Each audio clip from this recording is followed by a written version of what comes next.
ইখলাস ব্যতীত কিছুই কবুল হয় না।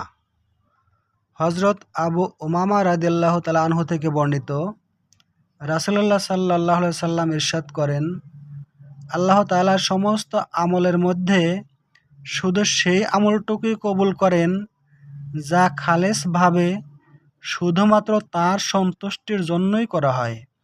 নাসাই শরীফ, হাদিস নম্বর ৩১৪২। ফায়দা: সহিহ মুসলিমে হযরত আবু হুরায়রা রাদিয়াল্লাহু তাআলা আনহু থেকে বর্ণিত আছে, কিয়ামত দিবসে একজন শহীদ, আলিম এবং দাতাকে কোনো কোনো রিওয়ায়াতে হাজী সাহেবের উল্লেখ আছে, আল্লাহ তাআলা তার আমল সম্পর্কে জিজ্ঞাসা করবেন। তখন প্রত্যেকেই নিজ নিজ আমল ও দান সদকার কথা তুলে ধরবেন।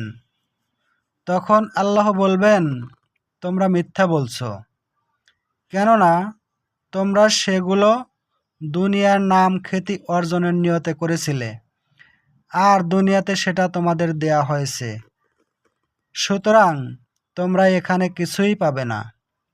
এরপর আল্লাহ তাআলা তাদেরকে জাহান্নামে নিক্ষেপ করার উদ্দেশ্যে ফেরেশতাদের হুকুম দিবেন। তখন ফেরেশতাগণ তাদের পা শিকল দিয়ে বেঁধে টেনে হেঁচড়ে জাহান্নামে নিক্ষেপ করবেন। সহিহ মুসলিম শরীফের হাদিস।